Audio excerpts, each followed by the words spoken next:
नमस्कार, स्वागत है आप सभी का। मैं हूं आपके साथ श्रवण तंबोली। बड़ी खबरों पर हम बात करेंगे, उससे पहले बात कर लेते हैं कॉन्टेस्ट की, जिसमें मध्य प्रदेश ने एक बार फिर से बाजी मारी है। 20 में से 11 अवार्ड अपने नाम किए। इधर डेल्टा प्लस वेरिएंट लगातार टेंशन बढ़ा रहा। एक्सपर्ट मान रहे हैं कि वैक्सीन लगा चुके लोगों पर यह हावी नहीं होता है। वही बड़ी खबर कि नरसिंहपुर और शाजापुर में दर्दनाक मौत की तस्वीरें सामने आई हैं। गड्ढे में डूबने से 5 मासूमों की मौत हो गई। डिंडौरी में सचिव और सरपंच ने भ्रष्टाचार की हद पार कर दी, जिस पर मजदूर के नाम पर पहले कई तरह की मजदूरी निकाली गई, उसे बाद में सप्लायर दिखाकर लाखों पार कर दिए गए।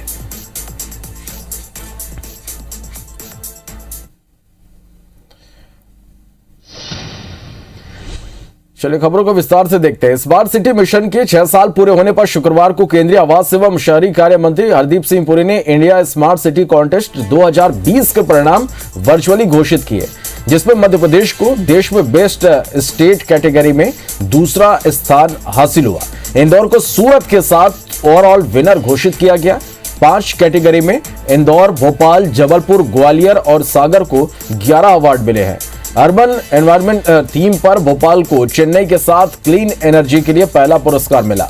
इंदौर सिटी को 7 पुरस्कार मिले हैं। कॉन्टेस्ट में मध्य प्रदेश की 7 स्मार्ट सिटी में से 5 को पुरस्कार हासिल हुए, जबकि कुल 20 में से अकेले मध्य प्रदेश ने 11 पुरस्कार हासिल किए। मुख्यमंत्री शिवराज सिंह चौहान, नगरीय विकास एवं आवास विभाग मंत्री भूपेंद्र सिंह ने इस पर नाखुशी जाहिर की।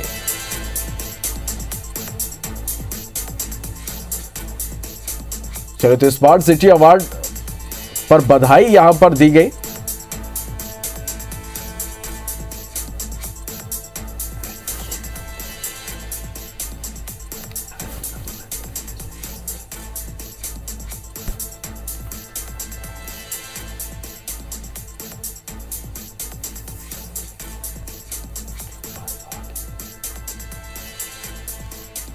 देखिए, जब भी माननीय प्रधानमंत्री जी जब भी किसी विशेष का आह्वान करते हैं तो माननीय मुख्यमंत्री जी के नेतृत्व में इंदौर की जनता उसको हाथ हाथ लेकर मुकाम तक पहुंचाती है। ग्वालियर स्मार्ट सिटी में पहली बार कोई प्रोजेक्ट आईसैक में फाइनल लेवल तक पहुंचा और फाइनली वो पुरस्कृत हुआ है, तो ये एक बहुत ही अच्छी उपलब्धि है ग्वालियर स्मार्ट सिटी के लिए। मध्य प्रदेश में अब बीजेपी SC/ST वर्ग को साधने के लिए व्यापक कार्यक्रम चलाएगी। दरअसल बीजेपी को लगता है कि यह वर्ग उन्हें पसंद तो करता है लेकिन वोट नहीं देता। इसे को लेकर बीजेपी अनुसूचित जाति और जनजाति मोर्चे की बैठक ली गई, जिसमें सीएम शिवराज सिंह, केंद्रीय कृषि मंत्री नरेंद्र सिंह तोमर और केंद्रीय मंत्री फग्गन सिंह कुलस्ते मौजूद रहे। खास बात यह थी कि बीजेपी के 2 बड़े नेता नरेंद्र सिंह तोमर और कैलाश विजयवर्गीय बैठक में शामिल होने के लिए दिल्ली से भोपाल पहुंचे। सिंधिया के समर्थक मंत्री तुलसी सिलावट और इमरती देवी भी इस बैठक में मौजूद रहे। वह बीजेपी के बड़े नेताओं की मौजूदगी के पीछे ये कयास लगाए जा रहे कि बीजेपी निगम मंडलों में जल्द ही नियुक्तियां करने की तैयारी में है।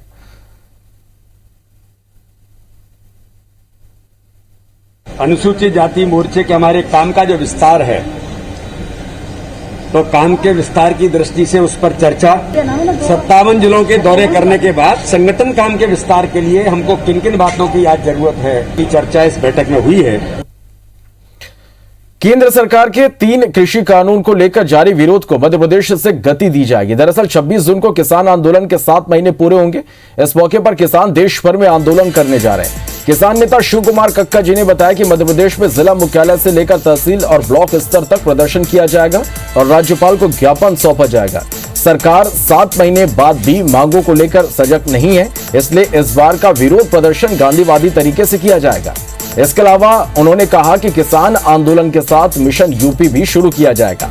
उत्तर प्रदेश में चुनावी सरगर्मियां तेज हो गई हैं। ऐसे में किसान मोर्चा वहां किसान विरोधी नीतियों को लेकर मतदाताओं को जागरूक करेगा और एक बार फिर दिल्ली चलो अभियान की शुरुआत की जाएगी।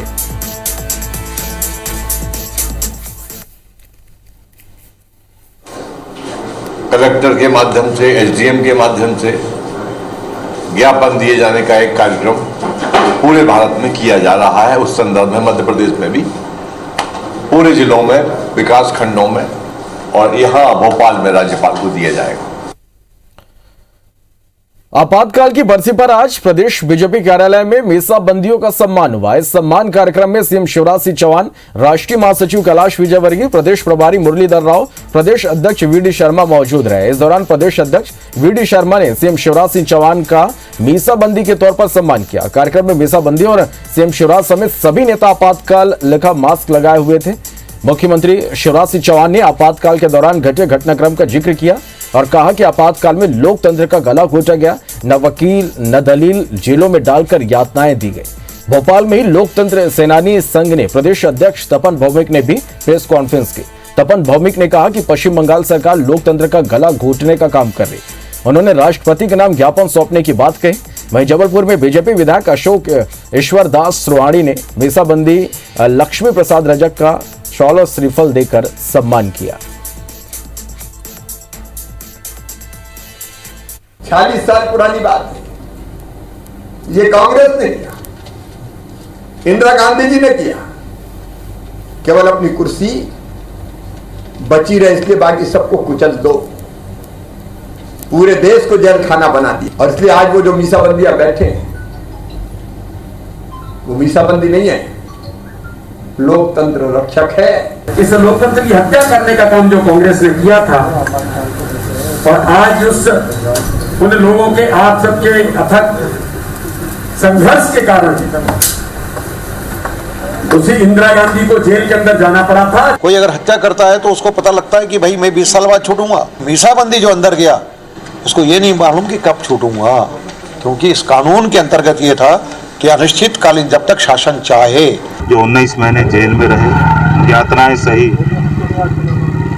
आज जो विशाल परिवार भारतीय जनता पार्टी का विशाल वटवृक्ष के रूप में है, उसके पीछे इनकी तपस्या, त्याग और बलिदान है। मध्य प्रदेश में डेल्टा प्लस वेरिएंट ने सरकार की मुश्किलें बढ़ा रखी है। प्रदेश में अब तक इसके 7 मरीज सामने आ चुके हैं, वहीं 2 मरीजों की मौत भी हो चुकी है। डेल्टा प्लस वेरिएंट को लेकर केंद्रीय स्वास्थ्य सचिव ने एमपी समेत महाराष्ट्र और केरल को पत्र लिखकर चेताया है, जिसके बाद सरकार ने भी अलर्ट जारी कर दिया है। चिकित्सा शिक्षा मंत्री विश्वास सारंग ने बताया कि डेल्टा प्लस वेरिएंट की जांच अब प्रदेश में ही होगी। इसकी पहली मशीन भोपाल के कमला नेहरू अस्पताल की 6वीं मंजिल पर जल्द ही लगाई जाएगी। वहीं इस पर सियासत भी तेज हो गई है। पूर्व मुख्यमंत्री कमलनाथ ने ट्वीट कर सीएम शिवराज सिंह चौहान से जवाब भी मांगा है कि आखिर सरकार ने इससे निपटने के लिए क्या इंतजाम किए। कांग्रेस ने कहा कि सरकार की लापरवाही का खामियाजा एक बार फिर जनता झेलेगी।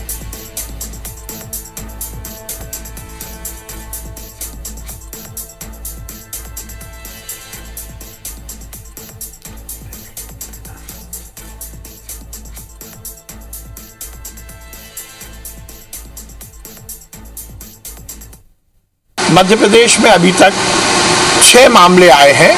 शिवराज सिंह चौहान जी की पहल पर अब हमारे लिए एक अच्छी सूचना है कि एनसीडीसी जीनोम सीक्वेंसिंग की मशीन भोपाल में ही अब लगा रहा है। जिस प्रदेश में है जो ये जानना ही नहीं चाहता कि उसके यहाँ पे कौन सा म्यूटेशन हो रहा है, उस प्रदेश को कौन बचा सकता है।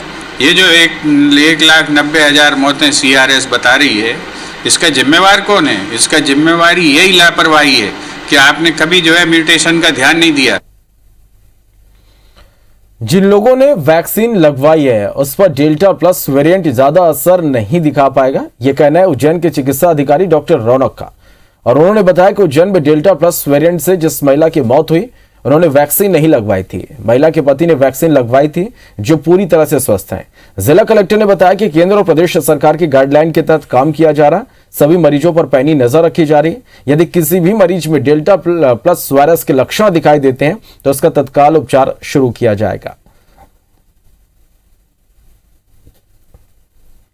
वैक्सीन मैंने 10 अप्रैल को लगा ली थी और उससे मेरे को अच्छा फायदा हुआ। और ये वैक्सीन कुछ कारणों से नहीं लगा पाए थे और घर पे कोई थे नहीं यहाँ पर, और इस कारण से वो उनका वैक्सीन रुक गया और उनको थोड़ा इन्फेक्शन ज़्यादा हो गया। महिला पॉजिटिव 17 मई को आई थी और बाद में उनकी दुखद मृत्यु भी हुई, लेकिन उनके परिवार में जो हम लोगों ने कॉन्टैक्ट ट्रेसिंग भी कराई उसमें नेगेटिव लोग निकले और पहले भी मतलब इस प्रकार की कोई दुखद घटना उनके परिवार में दूसरी नहीं हुई। तो मुझे लगता है कि जो उनके आसपास के लोग थे जिन्होंने वैक्सीनेशन ऑलरेडी करा रखा था तो उसका एक ये फर्क पड़ता है। ये महिला जिसकी मौत हुई है ये वैक्सीनेशन नहीं लगा था इन्हें, बाकी जो दूसरी महिला प्राप्त हुई है वो धटिया के पास किसी गांव की रहने वाली थी, पर उसे वैक्सीनेशन हुआ था, तो महिला स्वस्थ है। बर्तिया के छतरपुर के मंडोरी गांव में मोबाइल की रोशनी में टीका लगाने की तस्वीर सामने आई, जिसके बाद स्वास्थ्य विभाग की व्यवस्थाओं पर कई सवाल खड़े हो रहे हैं। दरअसल यहां वैक्सीन लगवाने के लिए लोग भारी संख्या में पहुंचे थे, लेकिन वैक्सीन खत्म होने के कारण दिन भर इंतजार करते रहे। शाम को जब वैक्सीन पहुंची तो कुछ समय बाद लाइट चली गई। ऐसे में स्वास्थ्य कर्मियों ने मोबाइल की रोशनी में ही लोगों को वैक्सीन लगाई। वहीं अब इस पूरे मामले में जिले के सीएमएचओ अपनी जवाबदारी से बचते नजर आ रहे हैं। लॉट अपन को भोपाल से प्राप्त हुआ, वो थोड़ा लेट आया था। उसके बाद थोड़ा सा देर से स्लॉट हुआ है, मतलब वो वैक्सीन हुआ वो जल्दी टाइम में खत्म हो गया था। नहीं, अच्छी सुविधा में हमने वैक्सीनेशन किया है, हमारी पूरी टीम बैठी रही है, हमने यथासंभव बहुत अच्छी तरह से वैक्सीन किया है, किसी को परेशान नहीं किया है। इंदौर में पिछले कई दिनों से ठप पड़े मेट्रो रेल प्रोजेक्ट ने थोड़ी तेजी पकड़ ली। एक बार फिर से अधिकारियों की बैठक का दौर शुरू हो चुका है। शुक्रवार को संभायुक्त ने मेट्रो रेल प्रोजेक्ट कॉरपोरेशन के अधिकारियों के साथ समीक्षा बैठक की, जिसमें कंस्ट्रक्शन और कंसल्टेंट कंपनी के अधिकारियों के साथ चर्चा की गई, ताकि कोरोना काल के बाद एक बार फिर मेट्रो के काम को आगे बढ़ाया जाए। बता दें कि कंसल्टेंट और कंस्ट्रक्शन कंपनी के बीच विवाद की स्थिति है, जो शासन स्तर पर सुलझाई जा रही, और बैठक में तय किया गया है कि प्रत्येक 15 दिनों में कलेक्टर स्तर पर मेट्रो के काम की समीक्षा की जाएगी। बता दें कि मेट्रो ट्रेन चलाने के लिए 2023 की गाइडलाइन तय की गई थी।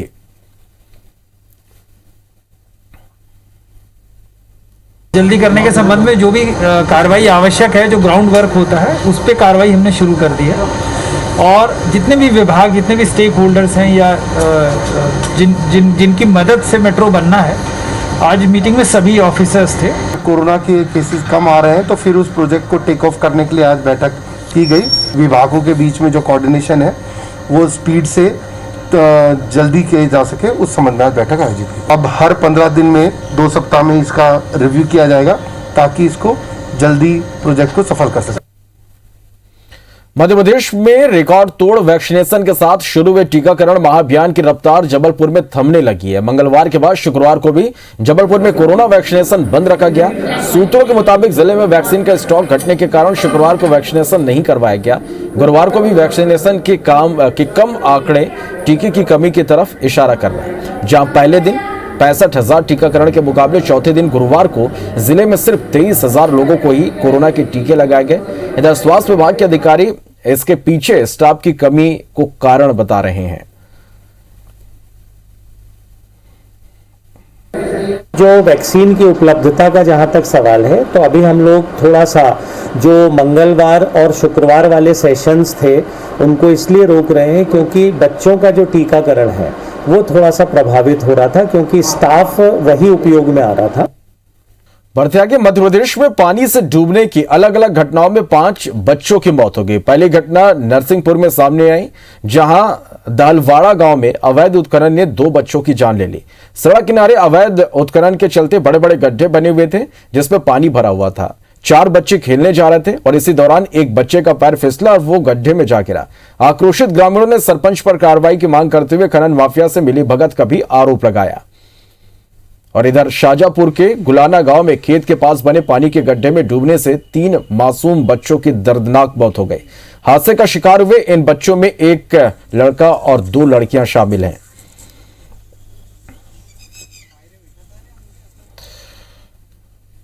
किसी गांव का सरपंच और सचिव अगर बेईमान हो जाएं, तो उस गांव का विकास फिर भगवान के भरोसे ही हो जाता है। कुछ ऐसे ही तस्वीरें डिंडौरी के बोधगुंडी गांव से सामने आई, जहां ग्राम पंचायत का महेंद्र परस्ते मजदूर है। इस मजदूर को साल 2020-21 में 100 दिन के रोजगार के एवज में 1682 रुपए मजदूरी दी गई। 2021-22 में 42 दिन का 7,392 रुपए भुगतान किया गया। इसी मजदूर महेंद्र को साल 2021 में स्टाफ डैंग निर्माण कार्य में 28,380 रुपए मेट के रूप में भुगतान किए गए। इतना ही नहीं, एक समय वो भी आया जब मजदूर को फाइल में मटेरियल सप्लायर बता दिया गया। लगभग 12,84,000 रुपए का भुगतान भी कर दिया गया। महेंद्र परस्ते से जब बात की तो उसने बताया कि सरपंच सचिव की मेहरबानी की वजह से वह यहां तक पहुंचा है। जनपद पंचायत के मुख्य कार्यपालन अधिकारी ने इस मामले में अब जांच की बात कही है।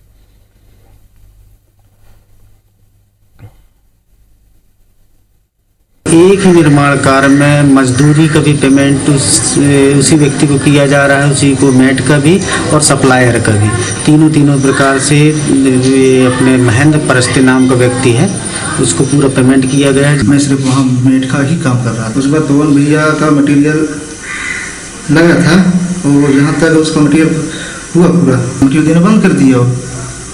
फिर हम लोग जो है सरपंच द्वारा, सरपंच भी था, मम्मी सब थे, पंचायत के सदस्य और मटेरियल इधर उधर से लेना देना चालू कर दिया। किसका मस्टर निकला है कि उस पंचायत में कौन कौन जॉब कार्ड धारी हैं, वो रोजगार सहायक का काम है, वही उसके आधार पर निकालता है। जिसका जॉब कार्ड है उसके आधार पे वो मस्टर निकालते हैं। ये शिकायत प्राप्त हुई है के माध्यम से और इससे पहले CM हेल्पलाइन में लगी है, तो वो लगी थी, तो उसका जांच करने के बाद में इस पर कार्रवाई होगी।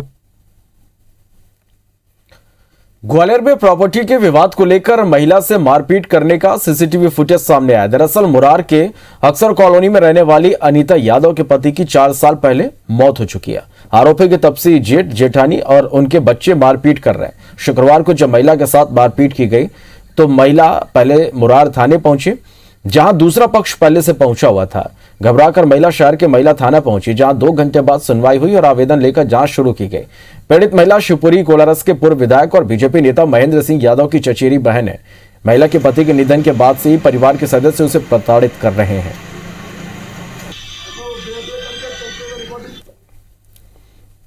प्रॉपर्टी का मैटर चल रहा है। मेरे हस्बैंड 5 साल पहले खत्म हो चुके हैं। ये लोग मुझे किसी ना किसी द्वारा परेशान कर रहे हैं। ये जेठ है मेरे। अच्छा, क्या नाम है उनका? अरुण यादव, उनके सारे बच्चे दोनों, उनकी पत्नी और अनिल यादव, उनके बच्चे। उनका प्रॉपर्टी का विवाद है आपस में, जेठ और ससुर के साथ है, तो इन पर इनकी आपस में लड़ाई झगड़ा हुआ था और प्रॉपर्टी का मामला इनका पूरा मुरार में चल रहा था। तो घटनास्थल मुरार का होने से हमने यहाँ पर अपने स्टाफ के साथ उसको अग्रिम मतलब कार्रवाई के लिए उसको मुरार थाना भेज दिया गया वरिष्ठ अधिकारियों के आदेश से।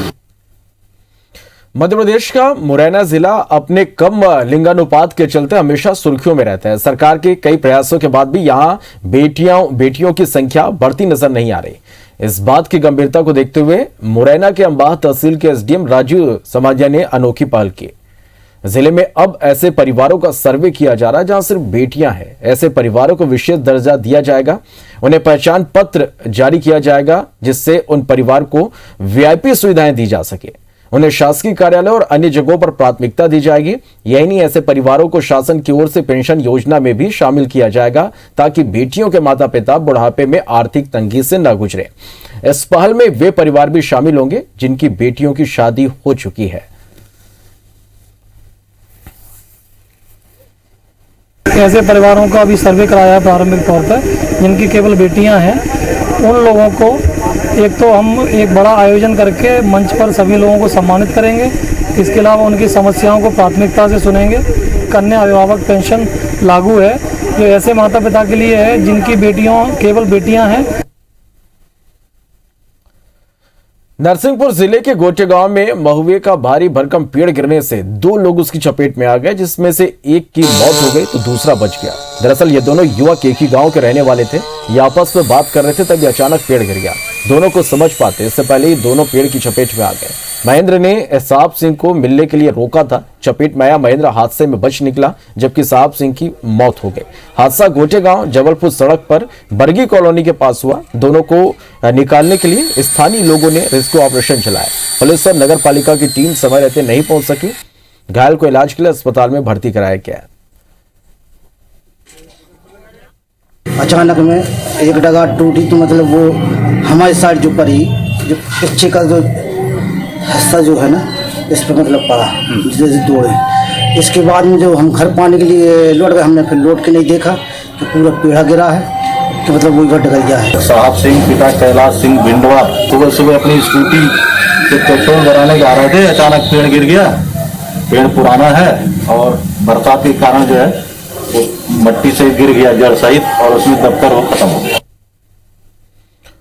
कोरोना काल के बीच इंदौर में एक अलग ट्रेंड देखने को मिल रहा है। यहाँ के अभिभावकों का रुझान अब महंगे स्कूल से हटकर सस्ते और सरकारी स्कूलों की ओर बढ़ रहा है और यही वजह है कि 20% के करीब अभिभावकों ने अपने बच्चों का दाखिला सरकारी स्कूलों में कराया है। दरअसल कोरोना की वजह से 2 सालों से स्कूल ना के बराबर लगे, कक्षा में जनरल प्रमोशन मिल रहा, अभी भी बच्चे ऑनलाइन ही पढ़ रहे हैं। इन सब के बीच निजी स्कूल अपनी भारी भरकम फीस बिल्कुल भी कम नहीं कर रहे हैं। ऐसे में अभिभावक अपने बच्चों का एडमिशन सीबीएसई से हटाकर छोटे प्राइवेट स्कूल या सरकारी स्कूलों में करा रहे हैं। शिक्षाविदों की माने तो आर्थिक मंदी और अब एमपी बोर्ड के पैटर्न में बदलाव भी हुआ है। यहाँ एनसीईआरटी की किताबें पढ़ाई जा रही हैं। ऐसे में अभिभावकों का भी मानना है कि स्कूल में कम फीस देकर कोचिंग पढ़ाना ज्यादा बेहतर होगा। स्कूल वाले सभी फीस पूरी मांग रहे हैं, 1-1 लाख रुपए फीस होती है आज की तारीख में।